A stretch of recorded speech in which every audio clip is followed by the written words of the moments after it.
Assalamualaikum Ibu.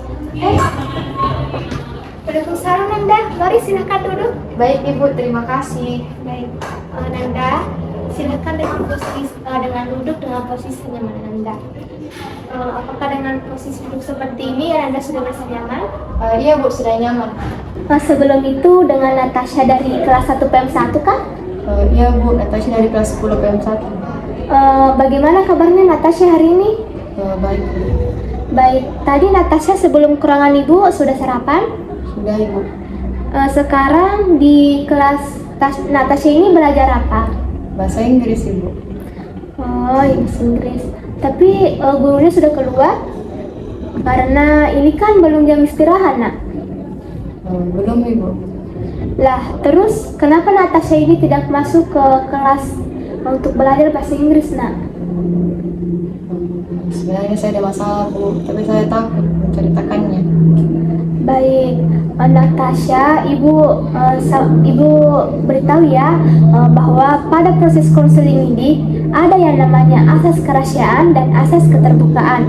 Asas kerahasiaan itu di mana konselor atau ibu di sini tidak akan memberitahukan masalah konseling atau masalah Natasha ini kepada teman-teman Natasha atau orang lain selain Natasha dengan ibu di ruangan ini. Karena insya Allah ibu akan menjamin kerahasiaan Natasha ini dari permasalahannya.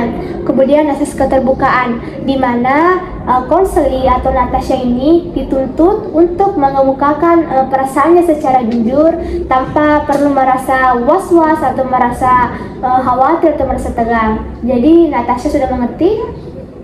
Iya Bu, sudah mengerti. Baik, nah sebelum Ibu melakukan proses konseling, Ibu ingin melakukan kontrak waktu terlebih dahulu dengan Natasha. Apakah ini kan sudah jam 8 ya, 8.30 atau sampai jam 30 menit ini, apakah Natasha sudah merasa cukup untuk melakukan proses konseling? Sudah cukup Ibu. Jadi jadi sampai setengah 9 ya Nak. Baik Bu. Sebelumnya Natasha ini sudah pernah melakukan proses konseling atau sudah pernah ke ruangan BK? Belum Ibu, ini pertama kalinya saya ke ruang BK. Baik, nah silahkan Natasha menceritakan permasalahannya atau keluh kesahnya secara jujur kepada ibu dan terbuka tanpa merasa khawatir atau merasa was-was untuk menceritakannya kepada ibu. Silahkan Nak. Baik Ibu, begini. Jadi akhir-akhir ini saya sangat jarang masuk ke kelas Bu, dan saya juga jarang mengerjakan tugas rumah yang diberikan oleh beberapa guru mata pelajaran. Apa yang membuat Natasha melakukan hal seperti itu? Saya seringkali mengikuti lomba FLSN 2N Bu. Kebetulan saya juga ketua tari. Hampir setiap hari saya berlatih Bu. Itu yang membuat saya sering tidak mengikuti pelajaran dan tidak mengerjakan tugas. Karena di malam hari saya sangat capek Bu, dan langsung tidur. Hari ini saya tidak tahu kalau ada tugas bahasa Inggris Bu, makanya saya dikeluarkan dari kelas. Saya juga jarang bertanya kan tugas Bu, bertanya tugas apa saja yang diberikan oleh guru karena teman-teman saya Bu, dan itu juga saya akui kesalahannya karena saya bertanya Bu. Baik, jadi Natasha ini belum bisa ya mengatur waktunya, mana untuk pelajaran dan mana untuk latihannya. Betul Ibu. Saya mulai tersadar bahwa saya sudah sangat banyak ketinggalan pelajaran di kelas dan tugas-tugas saya tidak saya kerjakan Bu. Ditambah lagi saya dikeluarkan dari kelas karena tidak mengerjakan tugas itu. Juga yang menjadi pelajaran saya untuk semakin berubah. Baik Natasha, Ibu sangat paham dengan perasaan Natasha yang sekarang Natasha ini alami. Di mana Natasha ini pikirannya terbagi ya, di mana untuk pelajaran dan di mana untuk hobi, yaitu hobi dari Natasha ini. Nah, selanjutnya Ibu mau tanya nih kepada Natasha, apa sih yang Natasha inginkan dari permasalahan Natasha yang alami sekarang? Saya ingin seperti dulu lagi Bu. Saya ingin aktif lagi di kelas, dan pintar-pintar mengatur waktu lebih baik lagi, karena saya juga sangat senang mengikuti lomba LSN 2 ini Bu, 2N ini, karena saya sangat suka dengan menari. Baik Natasha, itu bagus sekali ya nak.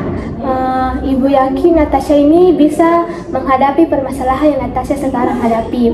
Nah, selanjutnya itu ibu ingin bertanya lagi, apakah yang sudah Natasha lakukan, sudah lakukan untuk mencapai keinginannya seperti yang tadi Natasha katakan kepada ibu tadi? Baik Ibu. Kemarin saya sudah mulai mengatur waktu jadwal latihan saya di sore hari saja, dan memberikan batas waktu latihan minimal 2 sampai 3 hari, 3 jam saja Bu. 2 sampai 3 jam saja Bu. Tadi pagi saya sudah tidak izin ke bengkel sini lagi Bu, dan mengikuti pelajaran di kelas, tetapi saya lupa mengerjakan tugas saya Ibu.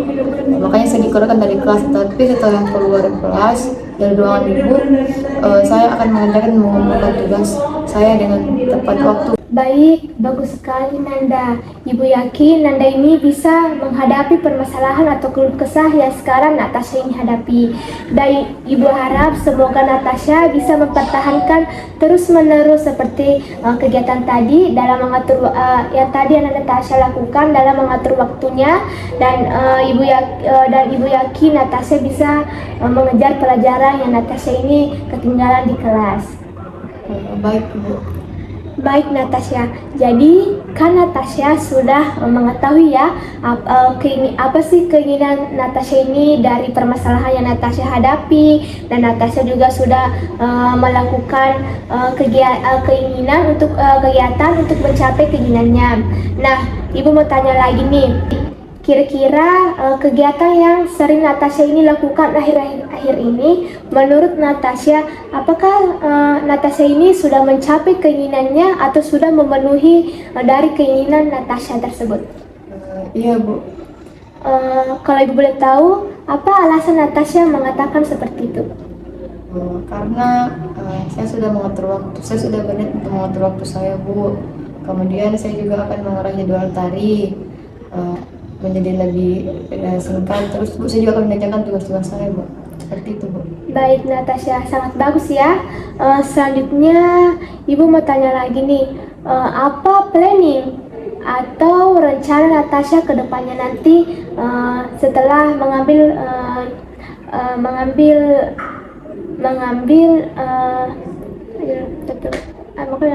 pelajaran.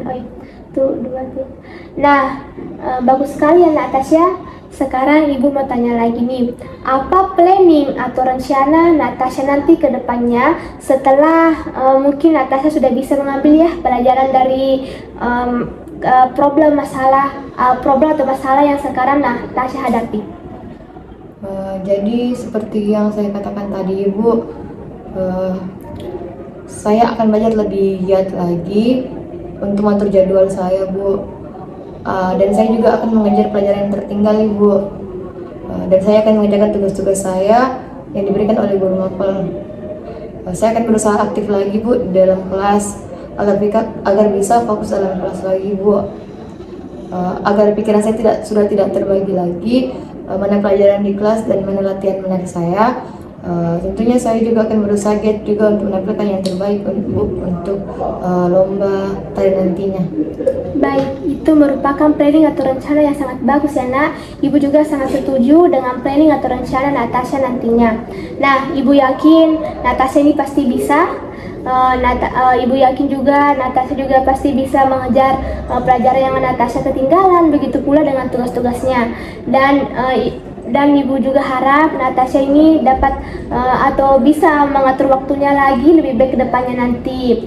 Dan semoga mengenai lombanya Natasha ini bisa mendapatkan juara dan memenangkan pertandingan nantinya. Semoga bisa membanggakan nama baik sekolah. Ya Bu, saya sangat berterima kasih kepada Ibu karena sudah mendengar keluh kesah saya yang akhir-akhir ini saya rasakan, dan saya sudah merasa lega dengan bercerita kepada Ibu terkait dengan permasalahan saya ini. Alhamdulillah. Jadi Natasha sudah mengambil manfaatnya ya dari proses konseling kita pada hari ini. Nah, kalau begitu masih ada yang ingin Natasha sampaikan kepada Ibu atau masih ada yang ingin ditanyakan? Sudah tidak ada, Bu. Baik, tidak dirasa ya juga waktu sudah cukup 30 menit. Jadi jika sudah Natasha ini sudah tidak ada yang ingin disampaikan kepada Ibu, mungkin Ibu rasa proses konseling kita cukup pada pagi hari ini. Baik, Ibu. Sebelum Natasha kembali ke kelas, nanti minggu depan Ibu tunggu lagi ya di ruangan Ibu. Ibu ini melakukan observasi mengenai permasalahan Natasha. Apakah Natasha ini sudah bisa betul-betul mengatur waktunya dan sudah bisa mengajar pelajaran dan tugas-tugas yang Natasha ini ketinggalan di kelas. Baik, Ibu. Baik, Nak. Saya izin pamit ke kelas dulu, Pak Ibu. Terima kasih, Bu, atas waktunya. Baik, Nak. Assalamualaikum, Ibu. Waalaikumsalam, Nak. Hati-hati. Ibu.